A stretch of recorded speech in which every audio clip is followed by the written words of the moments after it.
So I got a little time here. I'm sitting in my truck. They're digging my load out. Go play in the snow some more. So I was listening to some podcasts earlier this morning, and I made a few yesterday. Made a few videos yesterday about retirement, this and that. I think people stress out too much about it. I know they do because I do. And you hear these numbers, especially if you have like a Fidelity account or Raymond James or Edward Jones, one of these guys. If you have the dashboard and you go on there and it tells you, mine, for instance, at 55, I'm 53 currently. At 55, I should have 1.419 million.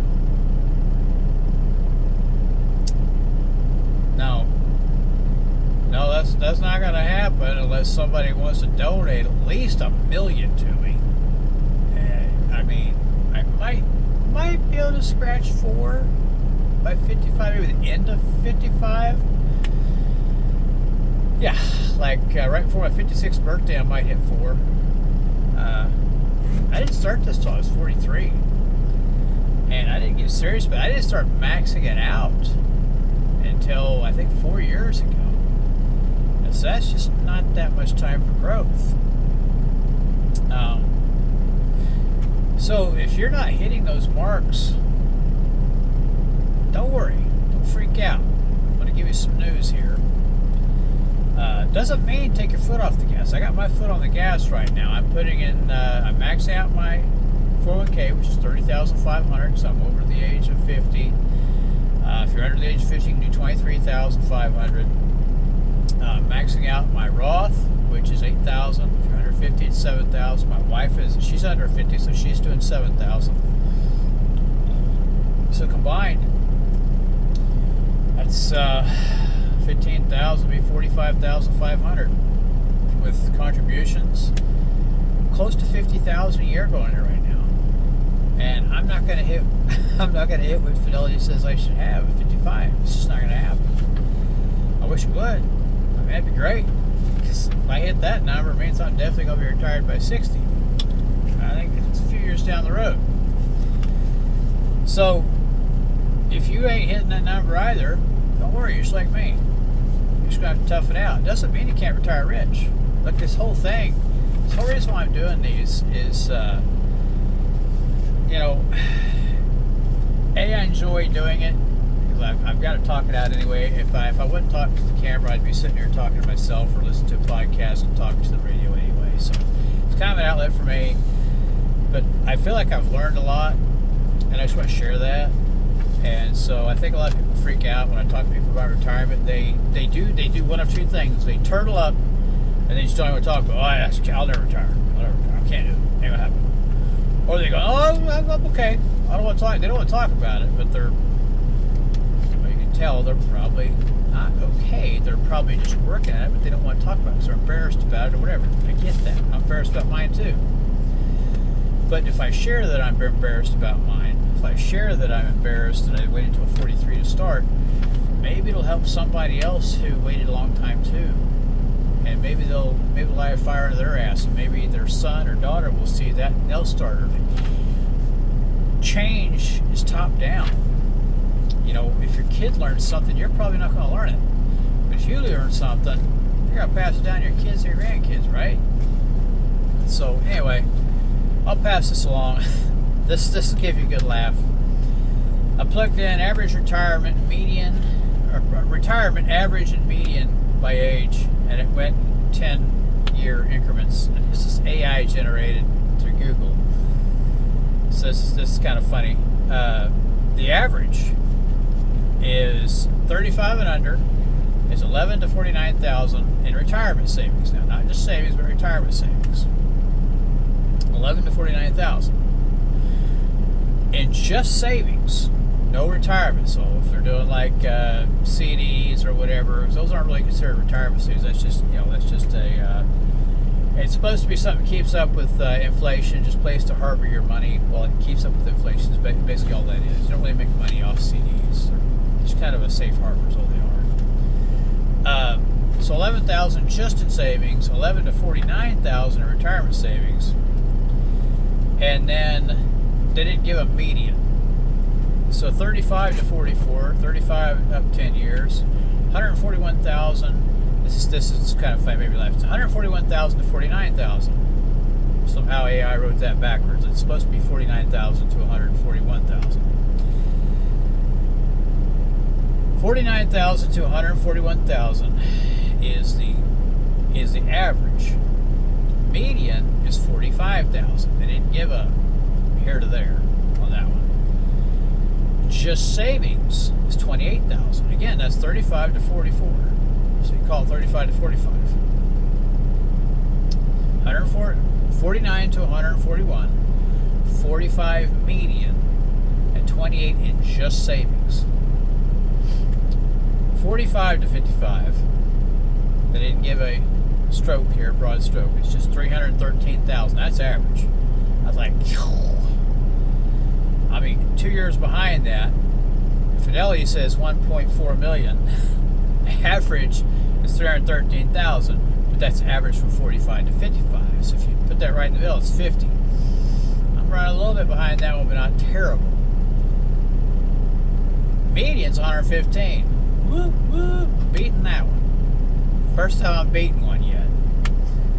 Just savings, 48,000. Okay, now when they say just savings, it basically includes everything except for retirement savings, because there's another stat up here. It says 25% of Americans have zero saved, and 49% of Americans don't have any retirement savings. Now, are they judging Americans born to death? Because of course 18 and under don't have any retirement savings. Why would they? And I would start that at around 30. I wouldn't even start until 30. But they just gave a broad stroke. It's 49. And 25% of Americans have zero anything saved. So these are skewing these numbers, especially on the average. 55 to 65. Again, we're here at the Fidelity thing where it says 1.4 million. 55 to 65 is 537,000. Okay? So if you put that smack in the middle, it'll be 60 years old. 60 years old, you got 500,000. That's average. Okay? I can see that one. I'm probably gonna be able to beat that one. Median is 185. Oh yeah, smoking that one. Just savings, 57. 65 to 75, 609,000 in retirement. That's average. Median, 200K. Yeah, that's scary. But does that mean it's the end of the world? No, 200,000. I talked about this 4% rule back in this, what is that called? It's a formula they come up with back in the 80s. And of course the fire movement latched onto it and made it into something big. But the 4% rule says that if you have an investment in the stock market and you draw 4% a year, supposedly it will last forever. Now this was put out there for people that were retiring in their late 30s, early 40s. Now some of them, it worked out for some of them, some of them didn't, some have said they had to change it to 3%. And the problem with that, now I'll go into another video about the 4% rule another time. I'm not a big proponent of the 4% rule. I think it's kind of goofy. And I'll go into why. There's some bad reasons. But if you use the 4% rule, which is a standard rule, and you're 65 to 75, you're either retired, getting ready to retire, or well into retirement, or possibly working late. I don't know. Maybe not. 200,000 is the median. 4% of that's 8,000, which basically means you can get around, I don't know, $800. Well, what would that be? 8,000 over a year. You split that, about 600 a month. A little over 600 a month. Which, I mean, if you're making, getting 2,500 in Social Security or 3,000 Social Security, an extra $600 would be pretty helpful. I I mean, it really would. And I'm not beating anybody up here. This isn't browbeating anybody. This isn't shaming anybody. It's just because I'm talking about it because people don't talk about it. When I talk about it to people, they clam up, and I get why. I'm a blabbermouth, so I'll talk about any damn thing. But 200,000. This is what people have, not what they're aspiring to. It's what they have. Actual savings, people that aren't invested, 60,000. 75 and older drops. So average is 609, 65 and 75. 75 and older is 462. Very good reason for that. They're spending down. They're spending down. There's a common philosophy that your spending habits as you retire will look like a smile. It will start high and go low and then high. Because you're going to start off, as soon as you retire, you're going to be up here on the high end of the chart, spending some money. You get into your 70s and 80s and slow way down. And towards the end of your life, it's going right back up again because you're going to incur medical costs. You're going to have to go move to, what is the Villages in Florida or something. you gotta buck up and get rid of some of that money and make the golden years the best years, right? So you're spending down. So 462 is the average on that. That's why it didn't go up. And they didn't give a median. And don't have a savings. But nowhere in here is anyone even close to Fidelity's mark at 55. Not one. Not even half. None of them even hit half of it.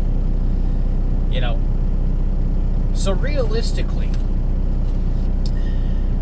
just don't worry so much about it.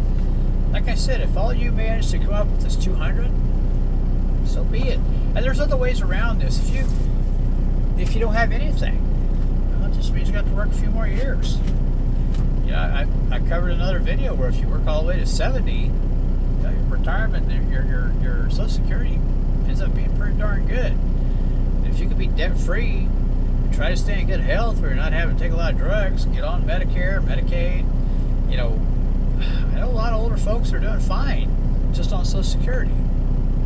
And maybe you can do some other things. Figure out things to sell. And I know one old guy, and bless his heart, I buy from him every summer. He grows the best dang tomatoes. Man, $1 a tomato. They're the size of cat heads. I mean, they are big, and I gladly pay $1 for every damn one of them. They're delicious. I'm waiting for him to jack his prices up. I'll still keep buying them. I don't care. They're that good. And that's how he supplements his retirement. He got a little cash business there. I know a couple guys that scrap. They go around these citywide cleanups. I used to scrap.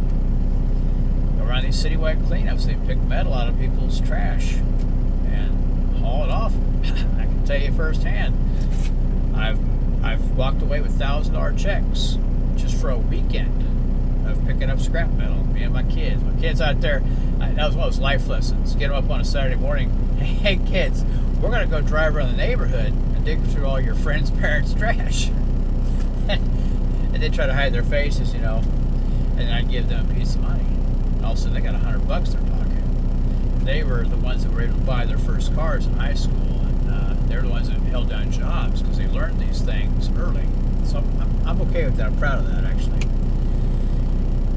Teach your kids responsibility with money. It's part of why Gen X is having trouble. Our parents tried. Our parents were the children of baby boomers. Our parents were flower children. They didn't give a rat's ass about freaking money. It was free love, rock and roll, and this kind of nonsense. My mom never taught me about money. I had learned about money from my grandparents. I had learned about money from people who went through the Great Depression. Learn how to save. Learn how to, grow your own food if you needed to. How to build a fire. How to make a water still so you can survive. There's lots of things out there. I'm rambling now, but I mean, as far as retirement goes, worried about where you're at, who you're keeping up with. Don't worry so much about it. Get a plan, stick to the plan, start today.